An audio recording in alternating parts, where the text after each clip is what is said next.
Bibistono, instansi SMA 2 Baringin, LPTK Universitas Lambung Mangkurat, jurusan Biologi kelas 1, NIM 223011710248, nomor ujian 2022407162, peserta PPG Dalcap angkatan pertama tahun 2022 siap melaksanakan uji kinerja. Wassalamualaikum warahmatullahi wabarakatuh. Assalamualaikum warahmatullahi wabarakatuh. Waalaikumsalam warahmatullahi wabarakatuh. Untuk sebelum belajar dimulai, untuk wali kelas tolong berdoa dulu. Ketua kelas.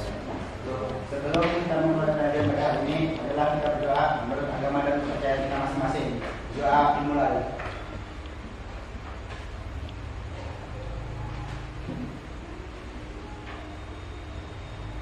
Doa selesai. Terima kasih. Anak-anak hari ini tanggal berapa? Hari? Oke.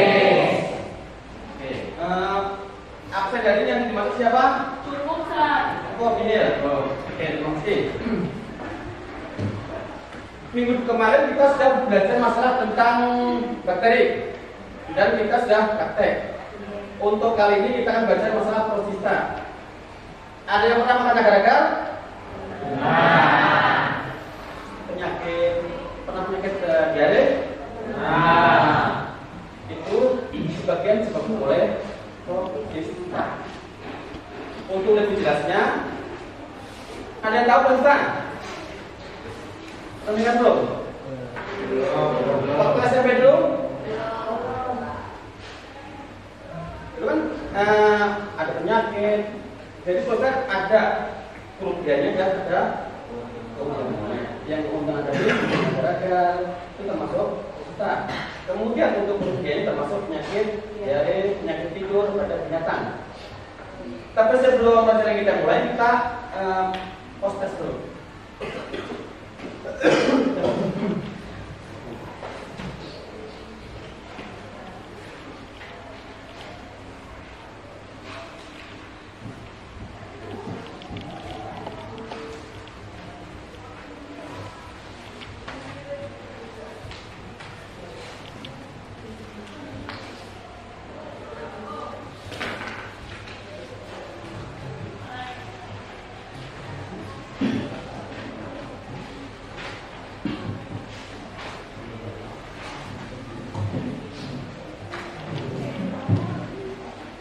Coba kerjakan dulu, saya beri waktu sekitar 3 menit.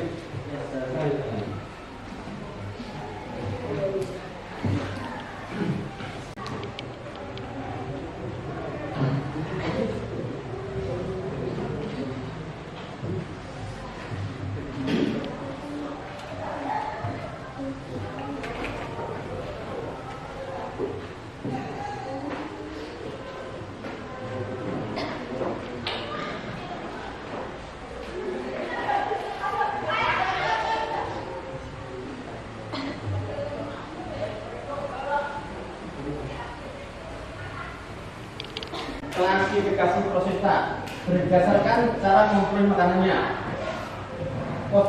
Protista autotrof yaitu protista yang mempunyai klorofil sehingga dapat membuat makan sendiri melalui fotosintesis seperti alga atau gagang. Itu agar-agar yang untuk bikin agar. Kemudian protista heterotrof yaitu protista yang tidak dapat membuat makanan sendiri sehingga memerlukan makanan organik dari lingkungan, yaitu dengan fotositosis. Kemudian protista saprofit dan parasit, yaitu yang makan sisa-sisa makhluk hidup yang telah mati dan sebagian seperti parasit seperti jamur.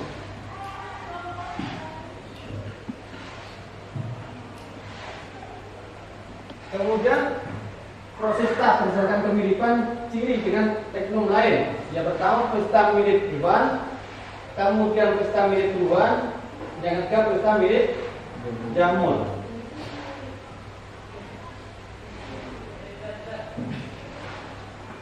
Berdasarkan alat geraknya, Rhizopoda bergerak dengan kaki semu, kemudian ular gelata bergerak menggunakan flagel karena perdata atau serab rambut. Kemudian ciliata sama dengan silia atau bulu getar. Untuk selanjutnya kita lihat dulu untuk video lebih jelasnya lagi.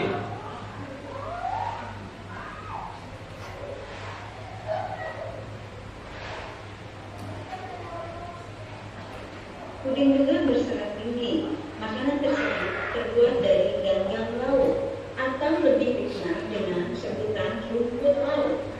Apakah ganggang tersebut termasuk dalam tumbuh-tumbuhan? Karena beberapa alasan, ganggang tersebut tidak dimasukkan ke dalam golongan tumbuhan, meskipun bentuknya mirip tumbuhan. Ganggang dimasukkan ke dalam kingdom Protista. Pada bab ini kita akan membahas tentang Protista, yaitu organisme yang mirip hewan, mirip tumbuhan, dan mirip jamur. Ciri-ciri Protista yang pertama adalah selnya berupa sel eukariotik, artinya selnya memiliki membran inti. Yang kedua, pada umumnya uniseluler, ada juga yang hidup berkoloni dan multiseluler. Yang ketiga, ada yang hidup sebagai autotrof dan ada juga yang hidup sebagai heterotrof. Yang fotoautotrof karena memiliki klorofil sehingga dapat berfotosintesis, sedangkan yang heterotrof dengan cara menyerap molekul organik atau memakan organisme lainnya. Ciri yang keempat adalah ada yang hidup bebas dan ada juga yang hidup bersimbiosis dengan organisme lain. Protista terbagi menjadi 3 kelompok. Yang pertama Protista mirip hewan, Protista mirip tumbuhan, Protista mirip jamur. Protista mirip hewan terbagi menjadi 4 filum. Yang pertama adalah Rhizopoda, Flagellata, Ciliata, dan Sporozoa. Protista mirip tumbuhan terbagi menjadi filum Technelophyta, Chlorophyta, Rhizophyta, Pyrophyta, Aerophyta, dan Chlorophyta. Protista mirip jamur terbagi menjadi filum Rhizomycota, filum Oomycota, dan Acrasiomycota. Protista mirip hewan diklasifikasikan berdasarkan macam-macam alat geraknya, terbagi menjadi 4 filum. Yang pertama adalah Rhizopoda. Alat geraknya berupa kaki semu atau pseudopodia bersel satu. Ada yang hidup bebas, contohnya Amoeba proteus. Ada yang dirugikan karena sebagai parasit, contohnya Entamoeba histolytica, penyebab penyakit seluli. Dan yang menentukan, contohnya Entamoeba coli, berperan dalam proses pembusukan. Foraminifera sebagai petunjuk minyak bumi. Radiolaria sebagai bahan campuran alat gosok. Reproduksinya secara aseksual dengan pembelahan biner. Flagellata, alat geraknya berupa bulu cambuk atau flagel bersel satu. Ada yang hidup bebas, ada juga yang hidup parasit pada manusia. Contohnya Trypanosoma brucei. Penyebab penyakit tidur, reproduksinya secara aseksual dengan pembelahan biner. Berikutnya adalah Ciliata. Alat geraknya berupa rambut getar atau silia. Ada yang hidup bebas di air tawar, contohnya Paramecium caudatum. Ada yang hidup sebagai parasit pada manusia, contohnya Balantidium coli atau penyebab penyakit diare. Reproduksi secara aseksual dan seksual. Secara aseksual dengan pembelahan biner, sedangkan secara seksualnya dengan konjugasi. Sporozoa tidak memiliki alat gerak, hidup sebagai parasit pada tubuh manusia, karena menjadi penyebab penyakit malaria. Contohnya spesies dari Plasmodium. Reproduksinya secara aseksual. Video, ada pertanyaan? Ya. Morfologi Protista itu Nah, kemudian yang selanjutnya adakah pertanyaan? Dasar pengelompokan organisme Protista mirip jamur, mirip tumbuhan, dan mirip hewan atau bisa. Oke. Berdasarkan pertanyaan kawan, coba bikin sendiri masalah berdiskusikan. Selanjutnya kerjakan LKPD-nya.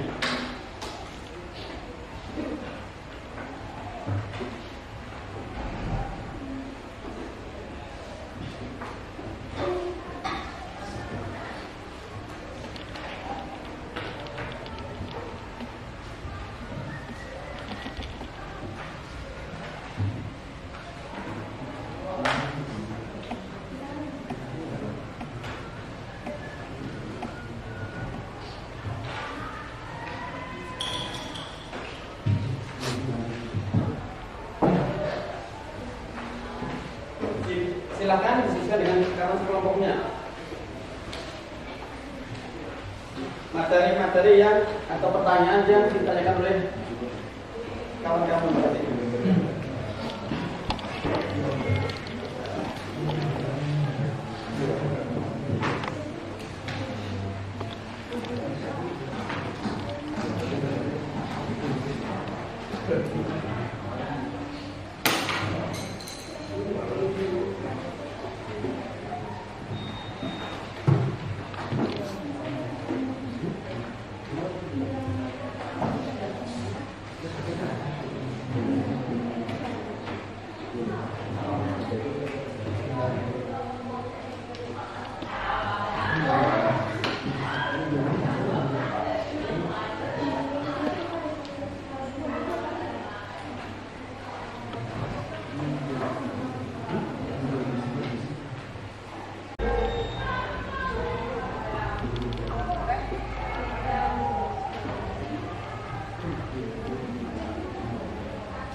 diskusi kami. Yang kelompok 1 dalam mengatakan saya ini disampaikan dari Mani. Muhammad Kamal Terjadi. Nanda Fitra Sekian. Andres Kauji. Secara tradisional, protista digolongkan menjadi beberapa kelompok berdasarkan kesamaannya. Dengan kingdom yang lebih tinggi yaitu protista yang menyerupai hewan atau protozoa, protista yang menyerupai tumbuhan alga, dan protista yang menyerupai jamur-jamur lendir dan jamur air. Dulu bakteri juga dianggap sebagai protista dalam sistem tiga kingdom yaitu Animalia, Plantae, termasuk jamur di dalamnya, dan protista sisanya. Namun sekarang bakteri dianggap terpisah dari protista. Ganggang hijau dan merah bersama dengan kelompok kecil yang bernama Glaucophyta memiliki hubungan saudara yang dekat dengan tumbuhan lain, dan beberapa penulis memasukkan mereka dalam kingdom Plantae. Protista mirip hewan, jamur, dan tumbuhan.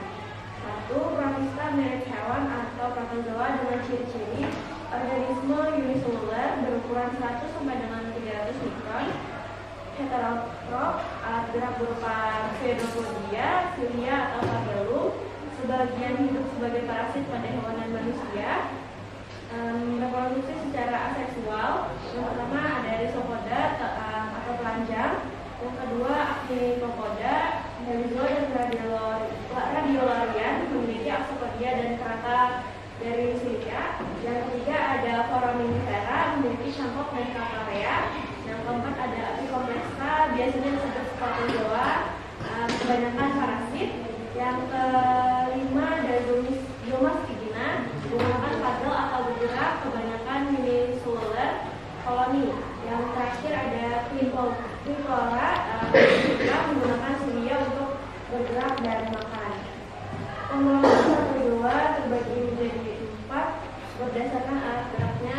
Protozoa digolongkan atas. Yang pertama ada Mastigopora atau Flagellata, bergerak menggunakan bulu cambuk, contohnya Trichomonas dan Bias. Yang kedua ada Sarcodina atau Zopoda, bergerak menggunakan kaki semu atau Cypodidia, contohnya Amoeba proteus. Yang ketiga ada Ciliata atau Chiropora, bergerak menggunakan bulu getar atau cilia, contohnya Paramecium, Dindinium, Stentor, Forticella. Yang terakhir ada Sporozoa, tidak memiliki alat gerak khusus dan berkembang biak dengan spora, contohnya Plasmodium, Amoeba, Cortical, Plasmodium, Trypanosoma. Selanjutnya 2. Protista menyerupai jamur. Protista menyerupai jamur dikelompokkan menjadi 1. Rhizomycota, jamur lendir tidak bersekat, memiliki tubuh tidak bersekat. Ada yang besar 1 dan ada yang besar banyak. Struktur tubuh vegetatifnya berbentuk seperti lendir yang disebut Plasmodium dan mengandung banyak inti. Jika Plasmodium sudah dewasa akan berbentuk Sporidium yang sangat kecil, tertingkai dan berisi banyak spora. Spora yang sudah masak akan tumbuh berbentuk sel gamet dan berflagel. Reproduksi generatifnya dengan cara singgami berpeleburan dua gamet, contohnya Fusarium Esther. 2. Acrasiomycota, jamur lendir bersekat. Jamur lendir bersekat tumbuh bersekat, ada yang besar 1 dan ada yang besar banyak. Struktur tubuh vegetatifnya sama dengan Rhizomycota, demikian juga dengan reproduksi generatifnya. Hal yang membedakan adalah jika pada kondisi yang tidak dimungkinkan, Plasmodium pada Rhizomycota akan berhenti bergerak dan membentuk tangkai yang ujungnya mengurus struktur reproduksi. Namun, Plasmodium pada Acrasiomycota akan membentuk agregat berbentuk seperti siput tanpa cakap.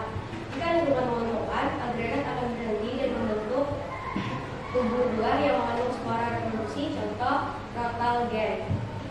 3. Oomycota, jamur air. Oomycota, jamur air memiliki dinding sel dari selulosa dan limfa yang tidak bersekat. Reproduksi vegetatif dengan zoospora, yaitu spora berflagel, dua yang mampu bergerak bebas. Reproduksi secara generatif dengan pertemuan gamet jantan dan betina, lalu bertinggi tebal, kemudian mengalami periode bergerak daerah ini lebih panjang bila dibanding dengan fase vegetatif. Contoh, Phytopthora infestan, parasit pada tanaman mentah. Baiklah, sekian informasi dari hasil diskusi ini. Apakah ada pertanyaan? Silakan. Assalamualaikum warahmatullahi wabarakatuh. Waalaikumsalam warahmatullahi wabarakatuh. Perkenalkan, nama saya Rama Sari dari kelompok 2. Terima kasih atas waktunya. Izin bertanya pada kelompok 1. Sebutkan ciri protista yang termasuk jamur air.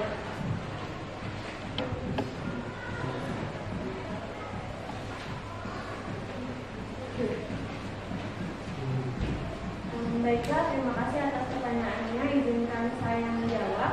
Protista yang termasuk jamur air adalah Hifatia pusaka, dinding sel tersusun dari selulosa, habitat dia, reproduksi vegetatif dan migrasi. Kira-kira jelas jawabannya? Jelas, terima kasih. Pertanyaan selanjutnya. Assalamualaikum warahmatullahi wabarakatuh. Perkenalkan, saya Muhammad Musjadi dari kelompok 3. Ingin bertanya, jamur lendir merupakan predator fagosit, jelaskan. Baiklah, terima kasih atas pertanyaannya. Jadi jawaban dari jamur lendir merupakan predator fagosit adalah karena jamur lendir dapat menelan bakteri hama koaron berbagai komponen organik. Jelas? Jelas. Pertanyaan selanjutnya. Perkenalkan, nama saya Sarah Putri dari kelompok 4. Di sini saya ingin bertanya, sebutkan ciri umum alga.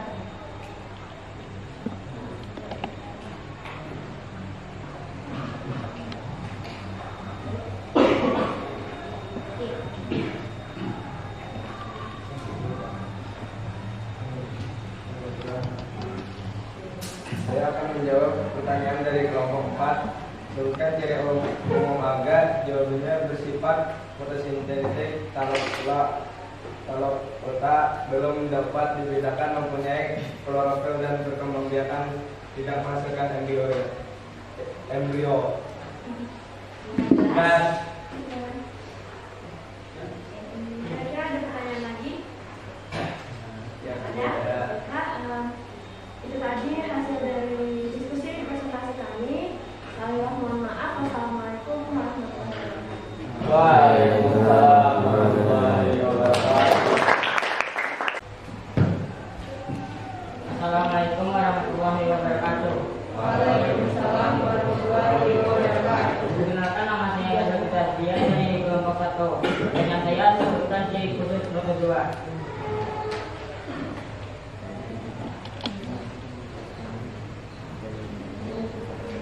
Ini menjawab pertanyaan dari kelompok 1.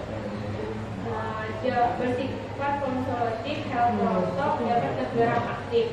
Tubuh belem teresial secara jelas pada proses perkembangbiakan yang tidak berbentuk embrio. Apakah kelompok 1 jelas? Selanjutnya apakah ada yang bertanya? Assalamualaikum warahmatullahi wabarakatuh. Perkenalkan, nama saya Anissa Sujana, perwakilan kelompok 4. Ingin bertanya, mengapa jamur bersifat dekomposer?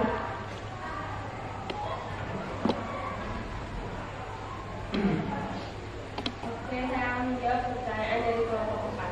Karena jamur memiliki kemampuan untuk menembus jaringan hewan dan tumbuhan yang sudah mati, dan kemudian mengeluarkan enzim tubuh hewan dan tumbuh menjadi zat organik. Apakah kelompok 4 puas sama jawaban kami?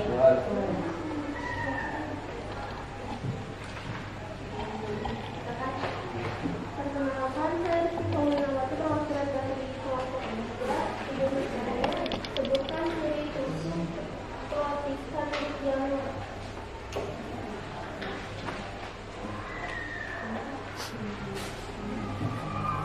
Baik, izin menjawab pertanyaan dari kelompok 3. Tubuh berbentuk filamen, adaptasi morfologinya pada lingkungan lembab bersifat heterotrof dan absorpsi berperan sebagai dekomposer.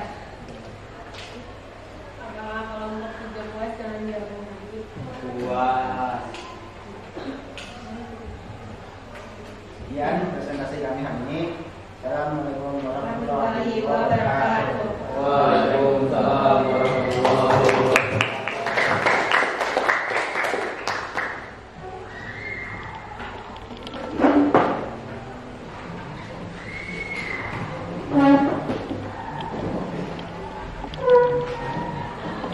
Dari hasil presentasi kawan-kawan tadi, apa kesimpulan pelajaran hari ini?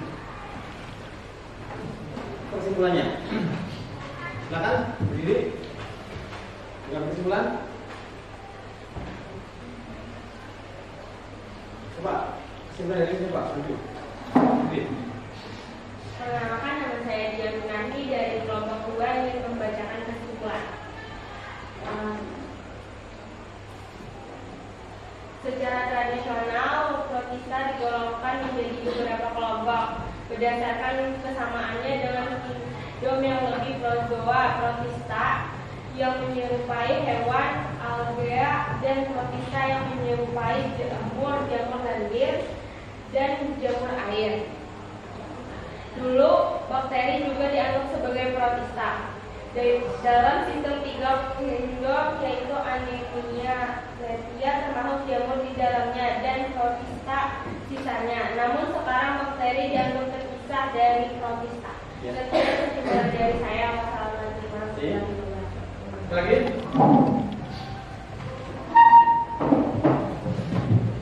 Izin menyampaikan kesimpulan yang saya simpulkan.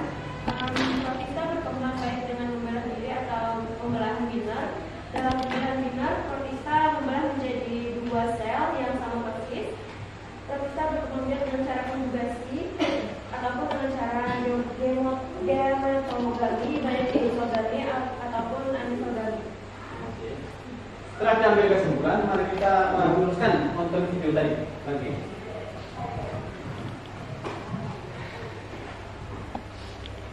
Menjadi mikrogamet, sedangkan makrogametosit akan tumbuh menjadi makrogamet. Mikrogamet dan makrogamet mengalami fertilisasi sehingga terbentuklah zigot yang disebut dengan ookinet. Peristiwa ini merupakan reproduksi secara seksual. Ookinet masuk ke dalam dinding usus nyamuk membentuk ookista yang berdinding tebal. Di dalam ookista berkembang ribuan sporozoid. Kemudian sporozoid akan keluar dari dinding usus dan berpindah ke kelenjar ludah nyamuk. Sporozoid akan mengalami siklus yang sama saat nyamuk menginfeksi orang sehat lainnya. Protista mirip tumbuhan terbagi menjadi beberapa filum. Yang pertama adalah Euglenomita. Contohnya Eugena viridis. Uniseluler, memiliki bintik merah, memiliki bintik mata merah, berflager dan berklorofil, bersifat fotoautotrof. Chrysophyta atau ganggang keemasan. Atasnya? Bukan berkelompok.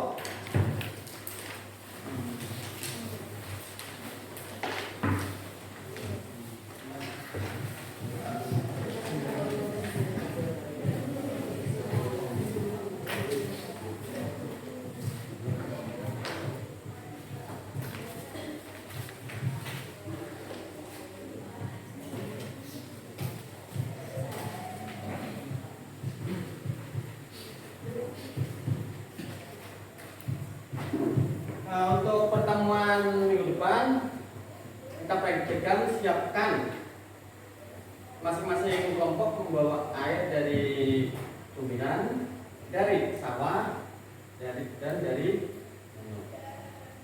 sebelum pertemuan kali ini kita tutup, tolong ketua kelas mungkin berdoa. Sebelum kita mengakhiri kegiatan pada hari ini, maka kita berdoa untuk agama dan kebudayaan masing-masing. Berdoa dimulai.